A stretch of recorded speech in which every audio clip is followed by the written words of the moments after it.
आंगनवाड़ी भर्ती यूपी 2024 को लेकर आपके मन में कुछ डाउट है, जैसे कि 12वीं पास कम से कम इसमें योग्यता मांगी गई है, लेकिन बहुत लोगों को डाउट है कि जब परा स्नातक तक की मेरिट बन रही है तो 12वीं पास को नौकरी मिल पाएगी या नहीं। देखिए, आज की वीडियो में हम कुछ यहाँ पर पॉइंट से क्लियर कर देते हैं और साथ ही मेरिट कैसे बनेगी इसके ऊपर बात करेंगे। आंगनवाड़ी भर्ती 2024 में पद जो है टोटल 23,000 से प्लस हैं, 23,000 से ज़्यादा पद हैं। और सबसे पहले जानने वाली बात यह है कि आप लोग आंगनवाड़ी भर्ती आ गई है और तुरंत जो है फॉर्म भरवाने के लिए जनसेवा केंद्र पर दौड़े जा रहे हैं, लेकिन आपको भर्ती के बारे में सही प्रकार से समझ लेना है। आपके वार्ड में, आपके गांव में भर्ती होगी तभी आप आवेदन कर पाएंगे, तो कौन इसके लिए आवेदन के योग्य है वो आपको जानना जरूरी है। सबसे पहले तो हम ये बात करेंगे कि इसमें योग्यता, आयु, डॉक्यूमेंट और कैसे जो है आवेदन करेंगे, कौन दीदी आवेदन कर सकती हैं। फिर हम मेरिट के ऊपर बात करेंगे कि मेरिट कैसे बनेगी और क्या 12वीं पास का सिलेक्शन होगा या जो भी ग्रेजुएशन किए हैं, पोस्ट ग्रेजुएशन किए हैं, पूरी जानकारी हम आपको समझाएंगे। देखिए, आंगनवाड़ी भर्ती यूपी 2024 में टोटल पद 23,000 से प्लस हैं। इसमें योग्यता जो है वो 12वीं मांगी गई है, कम से कम 12वीं। तो जो दीदी ने कक्षा 12वीं पढ़ाई कर रखी है तो हाई स्कूल तो की ही होगी, तो हाई स्कूल और इंटर का डॉक्यूमेंट लगा के वो ऑनलाइन आवेदन कर देंगी। अब 12वीं पास जो है वो आवेदन कर सकती हैं, कम से कम यहाँ पर 12वीं पास मांगी गई है। लेकिन यहाँ पर एक चीज आपको हम क्लियर कर दें कि जब मेरिट बनेगी तो देखिए, बहुत दीदी होंगी जो 12वीं से ज्यादा पढ़ाई कर रखी है, ग्रेजुएशन कर रखा, बीए, बीएससी, बीकॉम कुछ भी कर रखा है, वो भी आवेदन करेंगी। और जो एमए, एमएससी, एमकॉम, परा स्नातक, पोस्ट ग्रेजुएशन करी हैं वो भी आवेदन करेंगी। तो जो परा स्नातक तक मैक्सिमम अधिक से अधिक जो पढ़ी लिखी दीदी होगी उसके डॉक्यूमेंट के आधार पर ही मेरिट बनेगी, मतलब कि उस हिसाब से मेरिट बनेगी। जैसे कम से कम 12वीं पढ़ाई मांगी गई है, लेकिन मेरिट जो है वो परा स्नातक तक की बनेगी। तो जो ज्यादा पढ़ाई किया होगा उसको लाभ मिलेगा, लेकिन मेरिट कैसे बनेगी और क्या 12वीं पास को नौकरी लग पाएगी, चलिए आगे समझते हैं। आयु की बात करें तो कम से कम 18 वर्ष, अधिक से अधिक 35 वर्ष की दीदी इसमें आवेदन कर सकती हैं। डॉक्यूमेंट जो इंपॉर्टेंट है वो मैंने आपको यहाँ पर बताया, शैक्षिक प्रमाण पत्र और अंक पत्र, प्रमाण पत्र, सर्टिफिकेट जो भी है उसकी छाया प्रति आपको देनी है, उसकी मतलब लगेगी फोटोकॉपी। तो हाई स्कूल, इंटर का लगा देंगे, बीए, बीएससी, बीकॉम जो भी किया उसका लगा देंगे, परास्नातक जो भी किया, पोस्ट ग्रेजुएशन उसका भी डॉक्यूमेंट जरूर लगाएंगे। केवल 12वीं का नहीं लगाएंगे, उसका लगाएंगे तभी तो मेरिट में आपको लाभ मिलेगा। अगर खाली 12वीं तक का आप डॉक्यूमेंट लगाएंगे तो 12वीं तक के आपके अंक को जोड़कर मेरिट बनाई जाएगी। तो आपको जो है मेरिट में 12वीं तक का ही अंक जुड़ेगा। और जब आप बीए, बीएससी जो भी किए हैं, एमए, एमएससी, एमकॉम जो भी किए हैं, परास्नातक या स्नातक जो भी किए हैं उसका भी डॉक्यूमेंट देंगे तो मेरिट आपकी उन अंकों की भी जुड़ेगी। तो ये बहुत जरूरी है अगर आपको इसमें सिलेक्शन पाना है। जाति, आय, निवास को लेकर के आपके मन में बहुत सारे डाउट हैं, वो भी यहाँ पे क्लियर कर दिया। आधार कार्ड तो लगेगा ही। अब देखिए, जाति, आय, निवास को लेकर के क्या सरकारी जो सूचना दी गई है उसमें क्या बताया गया है वो यहाँ पर आप देख लीजिए, समझ लीजिए अच्छी प्रकार से कि जाति, आय, निवास कितना पुराना लगेगा, कितना पुराना नहीं लगेगा। ये आपके दिमाग में बहुत ज्यादा परेशान करने वाली बात है कि जाति, आय, निवास कितने महीने पुराना लग रहा है, इसको भी आप लोग समझ लीजिए जरूर से जरूर। तो ये चीज यहाँ पर आप लोग देखिएगा। तो देखिए, यहाँ पर आय, जाति, निवास के संबंध में क्या स्पष्ट लिखा है।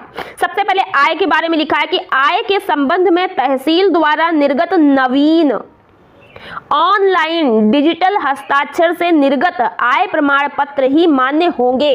यानी कि आय प्रमाण पत्र तहसील द्वारा निर्गत होने चाहिए, नवीन यानी कि नए बने होने चाहिए, ऑनलाइन डिजिटल हस्ताक्षर वाले होने चाहिए। ऐसे आय प्रमाण पत्र आप लगाएंगे। और ब्रैकेट में लिखा है विज्ञापन जारी होने की तिथि से, जब आंगनवाड़ी का विज्ञापन जारी हुआ है इस तिथि से 6 माह पूर्व का मान्य नहीं है।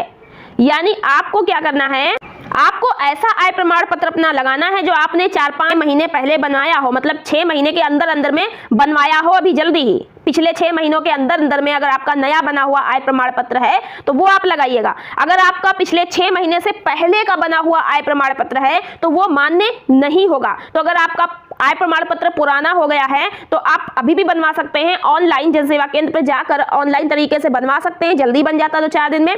तो आप नया बनवाकर लगा सकते हैं।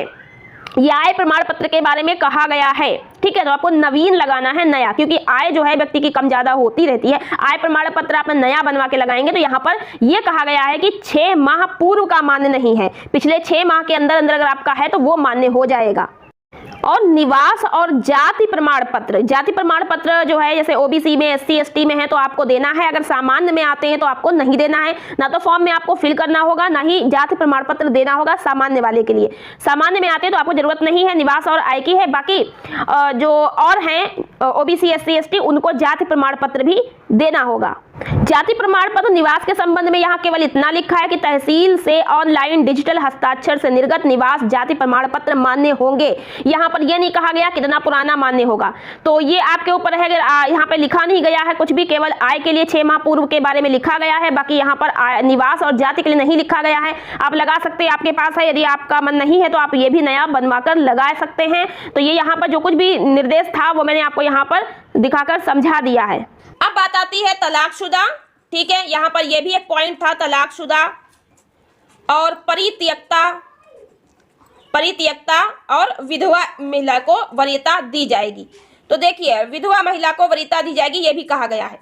सबसे पहले समझिए कि इस वैकेंसी को कैसे आप लोग कौन कौन आवेदन करेगा। देखिए, एक होता है आपका गांव, ठीक है, एक होता है गांव और एक होता है वार्ड।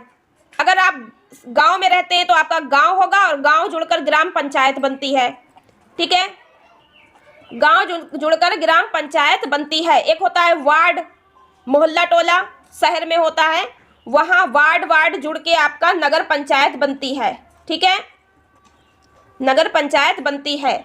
अब जो आंगनवाड़ी की वैकेंसी आई है वो गांव में आई है और वार्ड में आई है। तो पहली प्राथमिकता ये है कि अगर आप गांव में रहने वाली हैं, जिस गांव में वैकेंसी है, अगर आप उसी गांव की स्थायी निवासी हैं, स्थायी निवासी वहीं रहती हैं उसी गांव में जिस गांव में वैकेंसी है, तभी आप आवेदन कर पाएंगी, ठीक है। और अगर ग्राम पंचायत से कोई आवेदन कर देता है, मान लीजिए कि इस ग्राम पंचायत में ये गांव, उदाहरण के लिए आप समझिए, जैसे एक गांव है करला, ठीक है, एक गांव है नैना। अब ये दोनों गांव जो हैं वो करला ग्राम पंचायत में जुड़े हैं, ग्राम पंचायत करला है और जो है करला ग्राम पंचायत में करला नैना 2 गांव हैं और नैना गांव में वैकेंसी है, ठीक है। तो नैना गांव में जो दीदी लोग रहती होंगी वही इसके लिए आवेदन करेंगी। करला गांव की दीदी अगर चाहे कि हम नैना गांव में आवेदन कर दें, ग्राम पंचायत की कोई भी दीदी आवेदन कर सकती है। ऐसा नहीं है कि वार्ड वार या गांव के वार ही आवेदन करें, लेकिन प्राथमिकता जो दी गई है वो गांव वार दी गई है, क्योंकि जैसे करला ग्राम पंचायत में 2 गांव आते हैं और दोनों गांव की दीदी आवेदन कर देती हैं, करला वाली भी कर देती है, नैना वाली भी कर देती है। तो अगर नैना वाली दीदी ने आवेदन किया है तो नैना गांव में वैकेंसी है और यहाँ की दीदी ने आवेदन किया है तो इन्हीं दीदी को नौकरी मिलेगी, करला वाली दीदी को नौकरी नहीं मिलेगी। लेकिन अगर नैना गांव में जो दीदी ने आवेदन किया है, अगर नैना गांव से कोई दीदी योग्य नहीं होती है और या फिर इस गांव से किसी ने आवेदन नहीं किया है और यहाँ वैकेंसी थी और करला से आवेदन किया है, तो करला वाली को लिया जाएगा। जब उस गांव की कोई महिला योग्य नहीं मिलेगी तब ग्राम पंचायत से किसी को लिया जा सकता है, अन्यथा जिस गांव में वैकेंसी है उसी गांव की दीदी को नौकरी मिलेगी। ये चीज समझ लीजिएगा। उसी प्रकार से वार्ड है शहर में, जिस प्रकार जैसे वार्ड में अगर नौकरी है तो वार्ड की जो दीदी अगर आवेदन करती है तो उसे नौकरी मिलेगी, और अगर वार्ड की कोई दीदी योग्य नहीं होती या यहाँ से कोई आवेदन नहीं करती तो नगर पंचायत से जो भी आवेदन करी होंगी उनको वरीयता मिलेगी। तो आवेदन कर सकती है नगर पंचायत से कोई भी वार्ड में, और ग्राम पंचायत से कोई भी दीदी आवेदन कर सकती है अपने गांव में, ठीक है, अपनी ग्राम पंचायत के गांव में आवेदन कर सकती है, लेकिन उसको नौकरी के लिए प्राथमिकता नहीं है। प्राथमिकता उसी गांव की निवासी को, यदि वो नहीं मिलेंगी तब जाके ग्राम पंचायत या नगर पंचायत की अन्य महिला को, दीदी को यहाँ पर अवसर मिलेगा। ये आपकी समझ में आ गया होगा, ठीक है। तलाकशुदा, परित्यक्ता, विधवा को समझ लीजिए। देखिए, कोई भी दीदी आवेदन अपने गांव में करती है या कोई दीदी अपने वार्ड में आवेदन करती है और उसी के साथ में यहाँ पर कोई तलाकशुदा, परित्यक्ता या विधवा दीदी भी आवेदन करे बैठी है, तो पहले उस विधवा या तलाकशुदा, परित्यक्ता दीदी को अवसर मिलेगा, उन दीदी को नहीं मिलेगा जिन्होंने आवेदन किया है। गांव में भी इसी प्रकार से है, अगर तलाकशुदा या विधवा परित्यक्ता दीदी भी आवेदन करती है या कोई अन्य दीदी भी आवेदन करती है तो पहले तलाकशुदा, परित्यक्ता, विधवा दीदी को वरीयता मिलेगी। तो कुल मिला के पहली वरीयता है तलाकशुदा, परित्यक्ता, विधवा दीदी की। उसके बाद उसी गांव की रहने वाली ये होनी चाहिए, और उसी गांव की रहने वाली और किसी दीदी ने आवेदन किया है तो उसका इनके बाद दूसरा नंबर आएगा, और इन दोनों का जब कोई नंबर नहीं होगा, ये दोनों लोग मतलब नहीं पाई जाएंगी, तब ग्राम पंचायत से कोई और दीदी का नंबर आ सकता है। इसी प्रकार से नगर पंचायत में भी है। तो ये आपकी समझ में आ गया होगा। अब मेरिट के हम लोग हिसाब को समझ लेते हैं। तो देखिएगा मेरिट किस प्रकार से बनेगी। सबसे पहले देखिए कम से कम यहाँ पर 12वीं पास बताया गया है। तो मान लीजिए कोई दीदी यहाँ पर 12वीं पास है, उसने आवेदन किया, कोई ग्रेजुएशन पास है, उसने आवेदन किया है,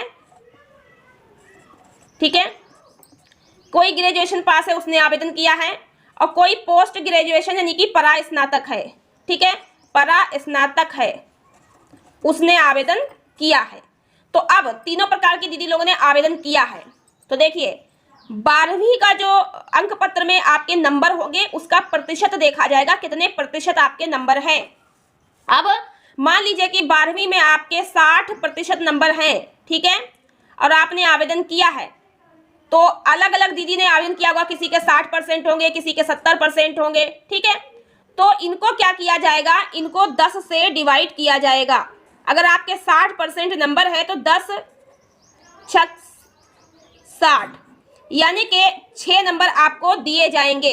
तो 12वीं पास दीदी के अगर 60% नंबर है तो उनको कितना अंक मिलेगा मेरिट में, 6 नंबर मिलेगा।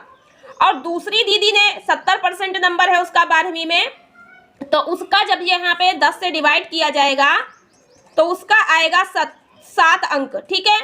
तो उस दीदी को मिलेगा 7 नंबर। तो आप बताइए 60% वाली का चयन होगा कि 70 वाली का?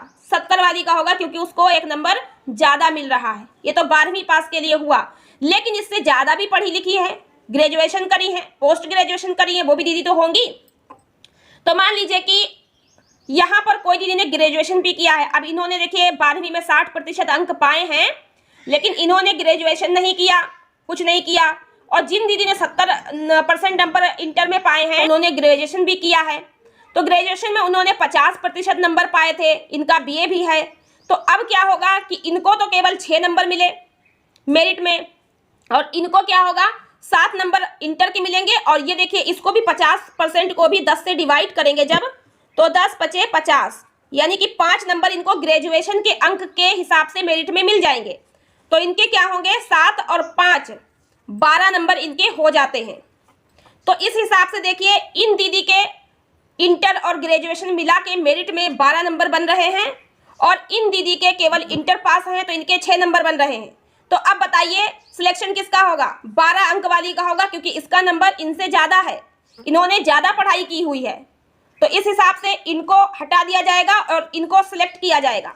अब इसी जगह पे अगर कोई दीदी मान लीजिए 50% नंबर इंटर में लाई है और 60% नंबर ग्रेजुएशन में लाई है, और उसने परा स्नातक भी किया है, उसमें उसके 50% नंबर हैं, तो इसका तीनों का जोड़ करके मेरिट कितना बन जाता है देखिएगा, 5 अंक मिलेगा इंटर का, 6 अंक मिलेगा ग्रेजुएशन का, 5 अंक मिलेगा पोस्ट ग्रेजुएशन परा स्नातक का।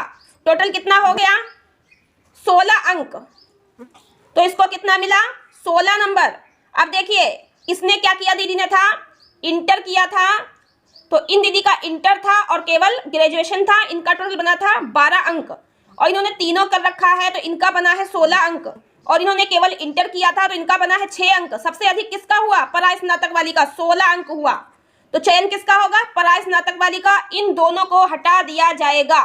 कुल मिला के आंगनबाड़ी भर्ती में जितना अधिक पढ़ाई करे रहेंगे मेरिट में उतनी अधिक नंबर आपको मिलेंगे, और आपका सिलेक्शन पढ़ाई के हिसाब से हो पाएगा।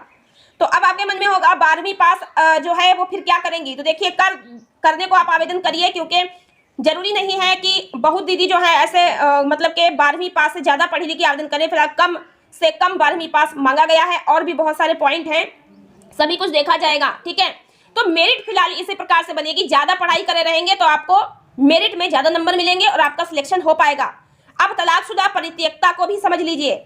जैसे मान लीजिए किसी दीदी को यहाँ पर तीनों किया है, इंटर किया है और ग्रेजुएशन किया, परास्नातक किया है, उसकी मेरिट बन रही है 16 अंक, ठीक है। और इसी जगह पे इसके गांव से कोई तलाकशुदा परित्यक्ता या फिर विधवा दीदी भी आवेदन करती है, और उसके इंटर में और स्नातक में परास्नातक में मिला करके मान लीजिए 15 अंक बन रहे हैं, 1 अंक इन दीदी से कम बन रहा है, तो इसके 15 अंक इनसे कम होते हुए भी चयन इसको ही मिलेगा, क्योंकि तलाकशुदा परित्यक्ता विधवा को वरीयता दी गई है। पहले इनका चयन होगा, इनका नहीं होगा, भले ही मेरिट में इनसे ज्यादा नंबर लाई हो। ये यहाँ पर वरीयता तलाकशुदा परित्यक्ता विधवा दीदी को दी गई है।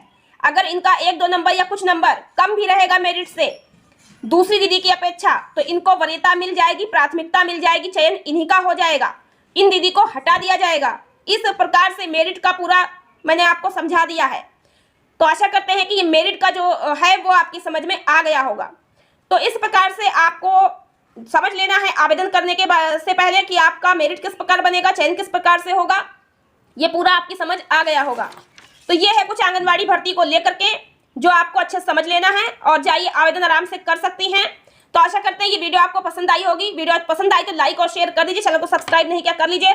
स्वयं सहायता समूह, आंगनवाड़ी और ग्राम पंचायत स्तर पर निकलने वाली जो भी नौकरियां, वैकेंसी है, जो भी जानकारी, वो वीडियोस मिलती रहेंगी। मिलते हैं नेक्स्ट वीडियो में। आज की वीडियो में इतना ही, धन्यवाद।